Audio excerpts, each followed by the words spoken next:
दोस्तों, आपको यह जानकर निश्चित ही आश्चर्य होगा कि नागौर जिले के टहला गांव से अजमेर आकर इस पावन भूमि को अपनी कर्म भूमि बनाने वाले पूर्व राज्यसभा सदस्य व अजमेर नगर सुधार न्यास के पूर्व अध्यक्ष श्री ओंकार सिंह लखावत मूलतः सिंधी हैं। यह तथ्य किसी अन्य ने नहीं अपितु स्वयं लखावत ने उद्घाटित किया है। इतना ही नहीं, उन्होंने खुद के सिंधी होने पर गर्व भी अभिव्यक्त किया है। देखिए ये रिपोर्ट। गत 15 जून 2020 को स्वामी न्यूज के एमडी श्री कंवर प्रकाश कृष्णानी की पहल पर सिंधुपति महाराजा दारसैन विकास व समारोह समिति की ओर से महाराजा दारसैन के 1308वें बलिदान दिवस की पूर्व संध्या पर फेसबुक लाइव पर अंतर्राष्ट्रीय ऑनलाइन परिचर्चा आयोजित की गई थी।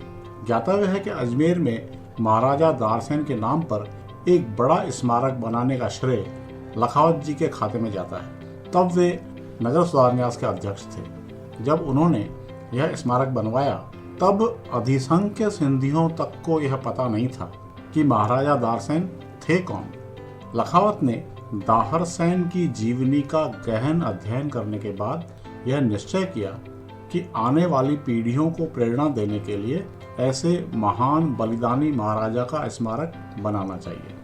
लखावत ने परिचर्चा के दौरान अपने धारा प्रवाह उद्बोधन में बहुत विस्तार से दाहरसैन के व्यक्तित्व और कृतित्व तथा सिंध के इतिहास की जानकारी दी। इसी दरमियान प्रसंगवश उन्होंने बताया कि इन दिनों वे अपने पुरखों के बारे में पुस्तक लिख रहे हैं। प्राचीन पांडुलिपियों का अध्ययन करने पर उन्हें ज्ञात हुआ कि उनके पूर्वज पाराकरा नामक स्थान के थे। जब और अध्ययन किया तो पता लगा कि पाराकरा सिंध में ही था, अर्थात वे मूलतः सिंधी ही हैं। उन्होंने इस बात पर खुशी जाहिर की कि उनके पूर्वज सिंध के थे और वे अपने आप को सिंधी होने पर गौरवान्वित महसूस कर रहे हैं। अपनी बात रखते हुए उन्होंने चुटकी भी ली कि उनका मंतव्य न तो राजनीति करना है और न ही वे टिकट मांगने जा रहे हैं। बेशक लखावत का रहस्योद्घाटन करने का मकसद कोई राजनीति करना नहीं होगा, मगर उनके सिंधी होने का तथ्य राजनीतिक हलके में चौंकाने वाला है, साथ ही रोचक भी। ऐसा प्रतीत होता है कि मूलतः सिंधी होने के कारण ही उनकी अंतरात्मा में सिंध के महाराजा दारसैन का स्मारक बनवाने का भाव जागृत हुआ होगा। दाहरसैन स्मारक बनवाकर अपने पूर्वजों व महाराजा दाहरसैन के ऋण से उऋण होने पर वे कितने कृतकृत्य हुए होंगे, इसका अनुभव वे स्वयं ही कर सकते। यहाँ यह स्पष्ट करना उचित होगा कि सिंधी कोई जाति या धर्म नहीं है।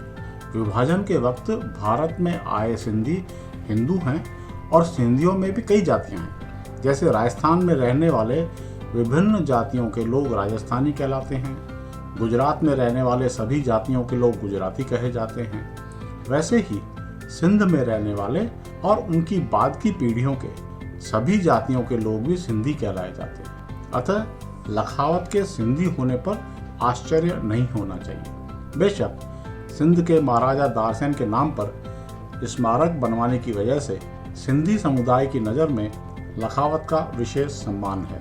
और अब जब यह भी तथ्य उजागर हो गया है कि लखावत सिंधी ही हैं, तो सिंधी समाज अपने आप को और अधिक गौरवान्वित महसूस करेगा कि उनके समाज का व्यक्ति आज किस मुकाम पर है। यहाँ यह उल्लेख करना अप्रासंगिक नहीं होगा कि अजमेर नगर निगम के मेयर पद के चुनाव में कांग्रेस के उम्मीदवार कमल बाकोलिया को उनके पिताश्री स्वतंत्रता सेनानी स्वर्गीय श्री हरिश्चंद्र जटिया के सिंध से होने का राजनीतिक लाभ हुआ था।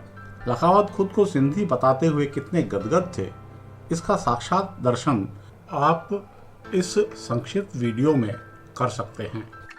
और मैं आपको कहना चाहता हूं, मुझे बहुत इन दिनों में एक मेरे पुरखों पे एक पुस्तक लिख रहा हूं। जब मैंने उनके बारे में पुस्तक लिख रहा था, मैं 100 पुरानी पांडुलिपियां देखी तो उसमें लिखा था पारकरा चार। तो मैं पारकरा ढूंढने लगा और पारकरा ढूंढने लगा तो वो पारकरा सिंध का एक हिस्सा था। अब मैं कमल जी टिकट तो नहीं मांगता, राजनीति नहीं करता, परंतु मैं भी सिंधी हूं। मैं गौरव से आज कहता हूं, मैं भी सिंधी हूं, मैं भी सिंध का रहने वाला हूं। मेरे पुरखों का जन्म सिंध में हुआ, इसलिए मेरे पुरखों की जन्मभूमि के बिना मैं कैसे शांत बैठ सकता हूं, कैसे मैं इसके बारे में अपनी बात को छोड़ सकता हूं। आप डिस्क्रिप्शन में दी गई लिंक पर क्लिक करके पूरी परिचर्चा भी YouTube पर देख सकते हैं।